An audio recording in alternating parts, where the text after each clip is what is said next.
Joining me now, live and exclusive, Delhi's Education Minister Manish Sisodia. Manish ji, बहुत बहुत शुक्रिया हमसे बात करने के लिए। आपने बड़ा पुरजोर विरोध किया है जो नीट और जेई एग्जाम है उसका।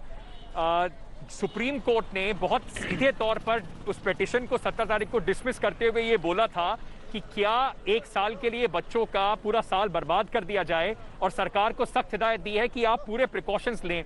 तो फिर दिक्कत क्या है सर?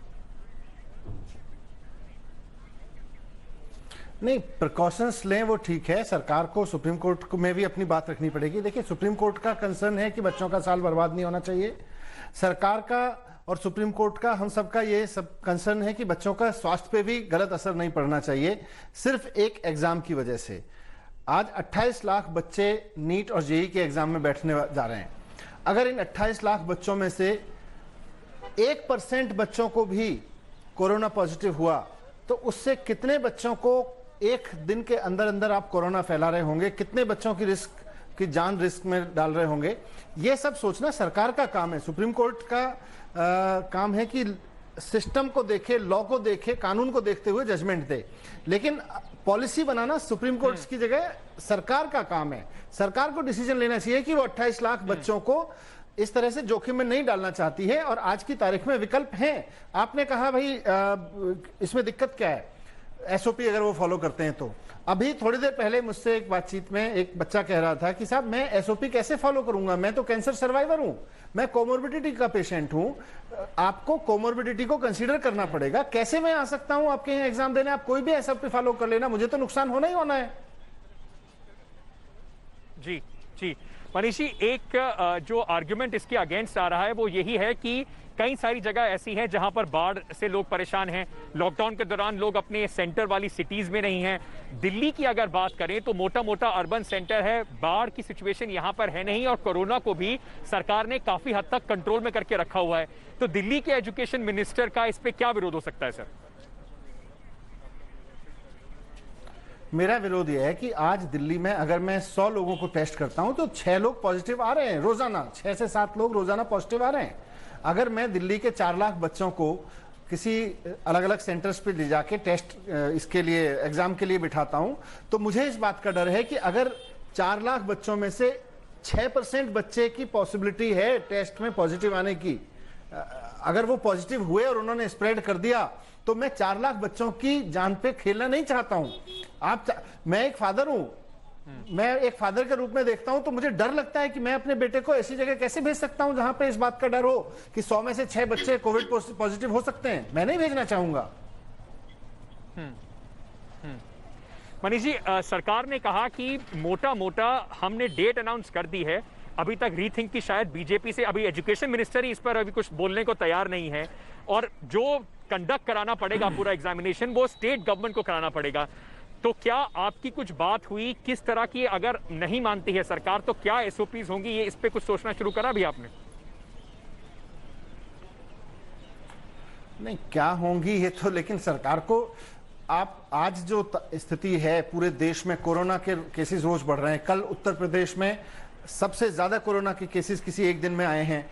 बिहार में, असम में बाढ़ की स्थिति आप देख लीजिए। ऐसे समय में सरकार अगर जिद पे अड़ी रहे कि क्योंकि हमने सोच लिया है हम एग्जाम कराएंगे, तो सरकारें सोच से नहीं चलती हैं। सरकारें व्यवहारिक, मतलब खाली सोच लेने से नहीं चलती हैं। सरकारें व्यवहारिक परिस्थितियों को देख के चलानी पड़ेंगी आपको। आज अगर देश के 28 लाख परिवार ये कह रहे हैं कि हमारे बच्चे को एडमिशन के नाम पर आप रिस्क पे मत डालिए, आपको सोचना पड़ेगा कि ये गलत हो रहा है।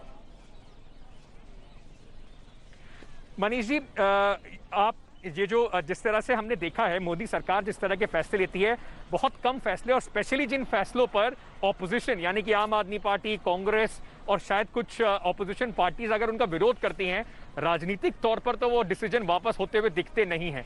तो आपको लगता है कहीं ना कहीं अब बच्चों का जो फ्यूचर है, चाहे वो हेल्थ को लेकर हो, चाहे वो उनके फ्यूचर को लेकर हो, अब राजनीति के अखाड़े में फंसता जा रहा है? नहीं, राजनीति की इसमें जरूरत नहीं है। कोई नाक का सवाल थोड़ी है, ये बच्चों की सेहत का सवाल है, इस देश के फ्यूचर का सवाल है। आप ये सोचें कि नहीं अगर हमने कह दिया है तो अब तो होगा ही होगा, ऐसे थोड़ी होता है यार। आप अपने बच्चों की तरफ देखें। मैं कह रहा हूं हर डिसीजन मेकर और दीन दुनिया छोड़ दे, सारे लॉजिक छोड़ दे, केवल और केवल अपने घर में बैठे हुए बच्चे की तरफ देखे और सोचे कि अगर मुझे अपने बच्चे को भेजना पड़ेगा ऐसी जगह एग्जाम देने 500 बच्चों के बीच में जहां 6% बच्चे कोरोना पॉजिटिव पाए जाने की पूरी संभावना है। वैसे में क्या मैं अपने बच्चे को भेजना चाहूंगा? मेरी नाक का सवाल नहीं है, मेरे बच्चे की सुरक्षा का सवाल है। अगर केंद्र सरकार में या भारतीय जनता पार्टी को ये लगे कि आम आदमी पार्टी के कहने से इसमें नुकसान हो रहा है, हम हाथ जोड़ के पीछे हट जाएंगे। भाई, हमें इसमें कोई राजनीति और क्रेडिट नहीं चाहिए, हमें बच्चों की सुरक्षा चाहिए। मैं हाथ जोड़ के कह रहा हूं, निशंक जी से भी कह रहा हूं, केंद्र सरकार से भी कह रहा हूं, बीजेपी के तमाम नेताओं से कह रहा हूं कि इस वक्त बच्चों की सोचिए, राजनीति की मत सोचिए, नाक का सवाल मत बनाइए इसको। इन बच्चों के लिए कुछ सोचना पड़ेगा, नहीं तो आने वाली पीढ़ियां, आने वाला समय मजाक उड़ाया करेगा कि एक समय में एक जिद्दी सरकार ने 28 लाख बच्चों की जिंदगी खतरे में डाल दी थी, सिर्फ इसलिए क्योंकि वो जिद पेड़ हुई थी कि हम एग्जाम कराएंगे, और उसको कोई समझ नहीं बन रही थी कि एग्जाम के अलावा भी कोई तरीका हो सकता है। सुब्रमण्यम स्वामी इसको लेकर दोबारा सुप्रीम कोर्ट में गए हैं, अपनी सरकार के खिलाफ ही बीजेपी के हैं।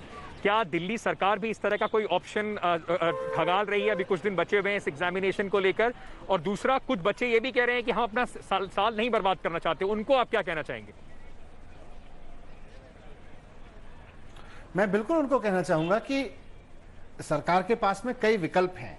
देखिए, सुप्रीम कोर्ट ने मौजूदा परिस्थितियों और मौजूदा कानून और पॉलिसीज के हिसाब से जो डिसीजन दिया है वो उन पर आधारित है। सरकार को वो आधार बदलने पड़ेंगे। आज जमीन पर आधार बदले हुए हैं, सरकार को पॉलिसीज बदलनी पड़ेंगी। फिर कल आपको कोई सुप्रीम कोर्ट जाएगा, कहेगा भाई सरकार के पास से पावर है कि वो पॉलिसीज बदल सकती है। मैं यही कहूंगा, किसी एक राज्य सरकार के हाथ में अब ये चीज है नहीं, समय बहुत कम है। केंद्र सरकार को तुरंत डिसीजन लेना चाहिए और एक रेस्पॉन्सिव गवर्नमेंट की तरह से बिहेव करना चाहिए।